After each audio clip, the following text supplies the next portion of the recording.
Lagi may nagtatanong sa akin, yung scanner ko daw ba is kayang mag-scan ng mga Chinese car tsaka ng mga electric car.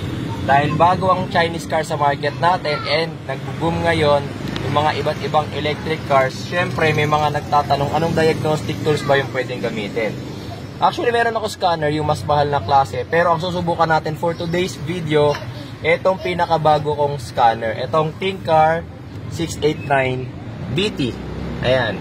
Sa mga magtatanong sa nabibili itong scanner na ito, ilalagay ko na lang yung product link sa video description tsaka sa pin comment. So, Bluetooth type na siya. So, yung kanyang dongle, andito na. Ito. Sinaksa ko na siya sa OBD port. Okay, so nakalagay siya dito. Magnet. Ayan o, magnet. Okay. So, isasaksak lang natin syempre sa OBD port ng sasakyan.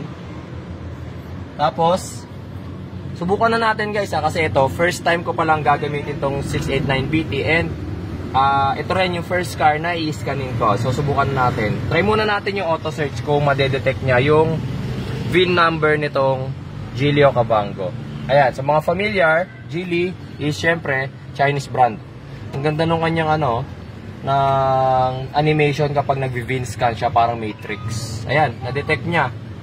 Pero lumabas sa kanya Malaysia Proton. Okay? Sa auto search yun ha. Pero tingnan natin kung same pa rin siya lalabas. Okay, so sa Malaysia Proton siya.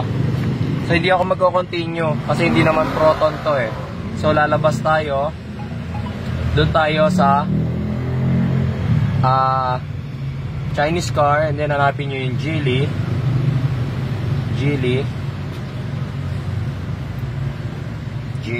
Ayun.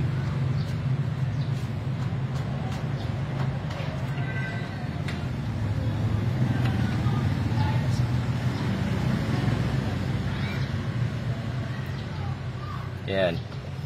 Wait lang natin mga bossing. Naglo-loading talaga yan. Yan. So kung makikita nyo, nag-proceed na tayo. Ang model ng car natin today is Geely Okavango, pero mapapansin nyo, Gliegel, Englon, and Maple. Okay? So, syempre sa Chinese, medyo sila eh. Hindi specific, general. So, hanapin nyo siya dito sa M Grand. M Grand. Then, lalabas dito, makikita nyo, kagaya niyan, merong Link & Co. Ayun, si Okavango. Nandito rin si Coolray. So, Okavango tayo.